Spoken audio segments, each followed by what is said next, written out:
Sorry, I'm gonna leave. I'm driving so far. Tell me, why you coming to me and say you want me again? Never wanna lose me.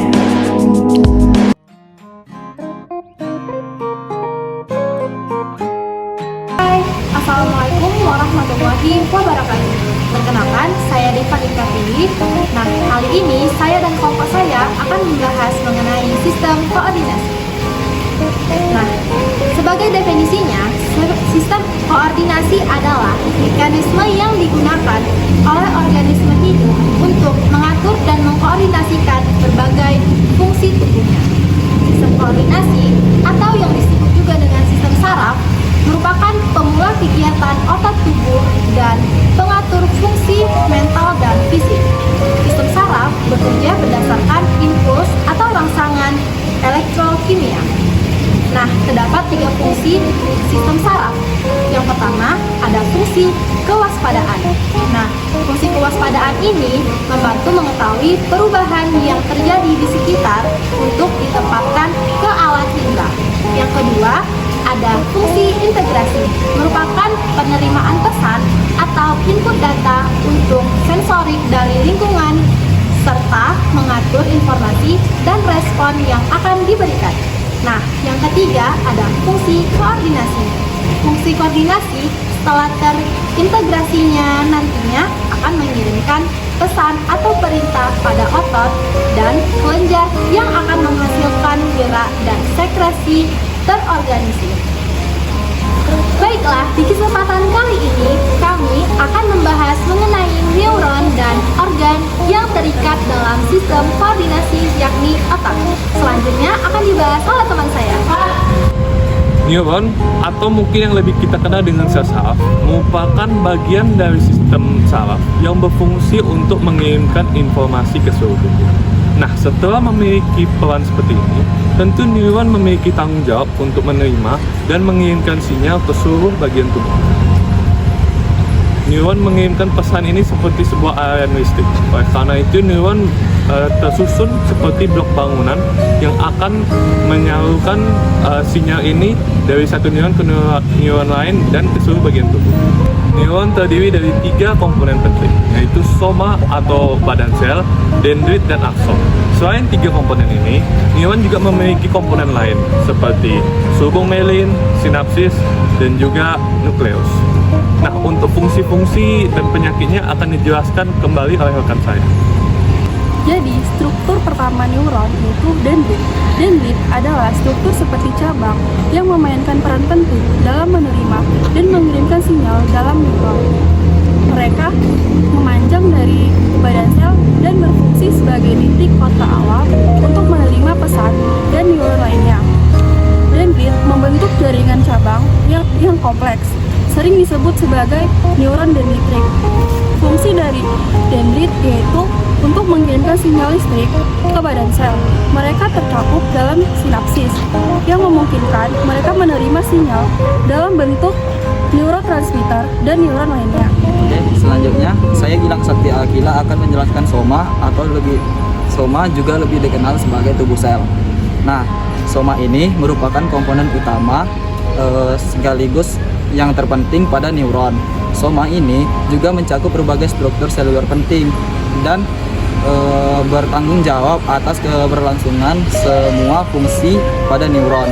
Soma ini dilapisi oleh lapisan pelindung, dan soma ini berinteraksi pada lingkungan terdekatnya. Lalu pada inti soma terletak inti sel yang memainkan peran penting dalam menghasilkan informasi genetik dan sintesis protein. Lalu selanjutnya adalah badan sel yang juga memainkan peran penting karena dia menampung nukleus, mengawasi sistem sintesis protein, lalu mendukung aktivitas seluler di neuron. Nah, lalu badan sel ini juga sebagai inti dan menyediakan energi, lalu dia juga memelihara struktur genetik yang diperlukan untuk sel saraf. Baik, di sini saya Franco Alisana Tambah akan menjelaskan bagian neuron yaitu akson. Akson merupakan serabut sel saraf, yaitu struktur seperti tabung yang berfungsi sebagai bagian transmisi di neuron. Inilah yang membawa impuls dari badan sel menuju ke terminal akson yang kemudian meneruskan sinyalnya ke neuron yang lain. Untuk memfasilitasi perjalanan impuls saraf di akson ini menjadi lebih efisien, akson dibungkus oleh sel swan yang menghasilkan selubung mielin. Insulasi yang kaya akan lipid ini menghasilkan kecepatan konduksi sinyal. Selubung mielin secara berkala terganggu oleh celah yang disebut sebagai simpul Ranvier atau yang biasa kita dengar dengan rondus Ranvier, di mana sinyal diisi ulang saat bergerak di sepanjang akson. Singkatnya, akson merupakan struktur tubular yang bertanggung jawab untuk mentransmisikan sinyal terintegrasi ke ujung khusus yang disebut terminal akson. Ini membawa potensial aksi dari badan sel ke neuron tetangga. Oke, mungkin sekian dari akson saya akan dibawakan oleh teman saya. Baik, selanjutnya kita akan masuk kepada selubung mielin. Selubung mielin adalah lapisan lemak yang mengelilingi akson neuron, memberikan insulasi dan perlindungan. Kemudian fungsi utamanya adalah untuk mengisolasi satu sel saraf dari yang lain dan untuk meningkatkan kecepatan konduksi impuls saraf sepanjang akson. Salah satu fitur penting dari selubung mielin adalah nodus Ranvier, di mana ini adalah celah selubung mielin di sepanjang akson. Sinyal listrik yang dikenal sebagai potensial aksi atau dalam kurung melompat dapat menyebar melalui simpul-simpul ini, sehingga sebuah proses yang disebut konduksi garam akan membuat mekanisme lompatan ini secara signifikan mempercepat konduksi transmisi sinyal di sepanjang akson. Kemudian secara keseluruhan, selubung mielin ini memainkan peran penting dalam mengoptimalkan efisiensi dan kecepatan konduksi impuls saraf. Yang kelima yaitu sinapsis. Sinapsis adalah persimpangan khusus yang memfasilitasi komunikasi antara neuron atau antara neuron dari sel target seperti otot atau sel kelenjar. Fungsi sinapsis ialah mengirimkan informasi dari satu neuron ke sel lain, tergantung pada jenis sinapsisnya. Nah, terdapat penyakit yang dapat terjadi pada sistem neuron. Yang pertama ada Alzheimer. Alzheimer merupakan gangguan yang menyebabkan penurunan daya ingat, kemampuan berpikir, serta perubahan suasana hati. Dan yang kedua ada stroke. Stroke merupakan kondisi yang terjadi ketika pasokan darah ke otak mengalami gangguan atau berkurang akibatnya penyumbatan atau pecahnya pembuluh darah. Dan yang ketiga ada epilepsi. Epilepsi ini merupakan kondisi yang dapat menjadikan seseorang mengalami kejang secara tiba-tiba. Dan epilepsi itu juga sering disebut dengan ayan.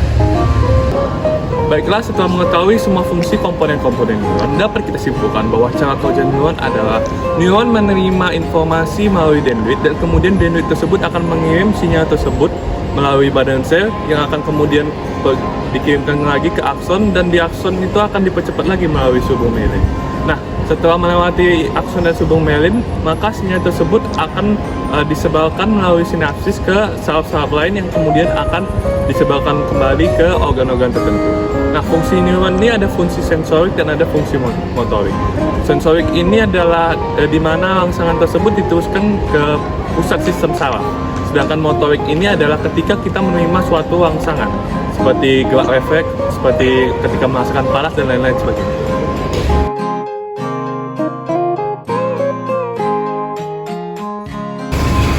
Nah, tahukah kalian, sistem saraf pusat terdiri atas otak dan sumsum tulang belakang. Pada kesempatan kali ini, saya akan membahas mengenai salah satunya, yakni otak. Sistem koordinasi saraf yang terhubung ke otak memberi sinyal untuk meningkatkan laju jantung hingga kecepatan dalam berpikir. Otak terdiri atas beberapa bagian, yaitu otak besar, otak kecil, otak tengah. Sedangkan bagian saraf yang lainnya adalah sumsum tulang belakang yang berperan dalam gerak refleks dan menghubungkan rangsangan serta dari dan menuju otak. Baiklah, di sini saya akan menjelaskan tentang lobus frontal. lobus frontal adalah bagian otak yang paling besar dan terletak di bagian depan otak. Seperti ini. Nah, bagian otak ini berfungsi dalam mengendalikan gerakan tubuh, menilai, dan juga merencanakan sesuatu, seperti memecahkan masalah dan mengatur emosi dan pengendalian diri. Kerusakan pada lobus frontal ini dapat mengakibatkan terganggunya fungsi-fungsi di atas, seperti misalnya kerusakan pada lobus frontal bagian kiri, kita akan susah menggerakkan bagian tubuh kita sebelah kanan dan juga sebaliknya. Nah, karena itu disarankan untuk berhati-hati ketika bermain, apalagi pada bagian kepala. Yang kedua yaitu lobus occipital. Lobus occipital terletak di otak bagian belakang. Bagian otak besar ini berguna untuk membantu kita mengenali objek awal, indera penglihatan, dan memahami arti kata-kata tertulis. Kerusakan pada lobus ini dapat menyebabkan masalah berupa kesulitan mengenali objek, ketidakmampuan untuk mengidentifikasi warna, halusinasi, dan kesulitan memahami kata-kata. Baik, selanjutnya kita akan masuk pada lobus temporal. Jadi lobus temporal ini terletak di kedua sisi kepala yang sejajar dengan telinga. Bagian ini merupakan bagian yang besar yang bertanggung jawab untuk sebagai fungsi pendengaran, memori, dan dasar emosi. Kemudian, kerusakan pada lobus temporal ini dapat menyebabkan masalah seperti kerusakan pada ingatan, ucapan, dan kemampuan dalam berbahasa. Lalu, lobus parietal terletak di belakang lobus frontal. Bagian ini mempunyai peranan penting dalam menafsirkan pesan dari bagian otak yang lain. Nah, selanjutnya aku akan bahas cerebellum. Cerebellum atau otak kecil terletak di belakang kepala. Teman-teman bisa lihat, nah letaknya itu di bawah otak besar atau cerebellum. Nah, cerebellum ini dapat berfungsi untuk mengontrol gerakan, menjaga keseimbangan dan postur tubuh, mempelajari gerakan baru, mengatur pergerakan bola mata, serta dapat juga menyokong belajar nonverbal dan ingatan. Baiklah, saya akan menjelaskan tentang penyakit dari otak.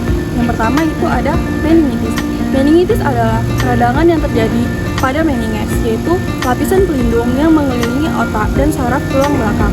Yang kedua itu ada penyakit yang disebabkan oleh infeksi parasit Toxoplasma gondii yang menyerang organ seluruh tubuh, termasuk otak. Baik, kesimpulan yang bisa kita dapat dari bagian otak ini ialah otak terbagi atas 4 bagian utama, yaitu frontal, yaitu bagian depan, lalu parietal atas, temporal bagian samping, dan occipital di bagian belakang. Untuk lobus yang frontal atau bagian depan, itu berfungsi untuk mengendalikan gerakan, ucapan, perilaku, memori, emosi, dan kepribadian kita. Bagian otak ini juga berperan dalam fungsi intelektual seperti proses berpikir, penalaran, pemecahan masalah, pengambilan keputusan, serta perencanaan. Selanjutnya, bagian atas atau yang disebut dengan parietal ini mengendalikan sensasi seperti sentuhan, tekanan, nyeri, dan suhu. Lobus ini juga mengendalikan orientasi spasial atau pemahaman tentang ukuran, bentuk, dan arah. Selanjutnya ada bagian samping yaitu temporal. Temporal ini berfungsi untuk mengendalikan indera pendengaran, ingatan, dan emosi. Lobus temporal kiri berperan sebagai fungsi bicara. Selanjutnya, lobus occipital atau bagian belakang, yaitu yang berfungsi untuk mengendalikan penglihatan.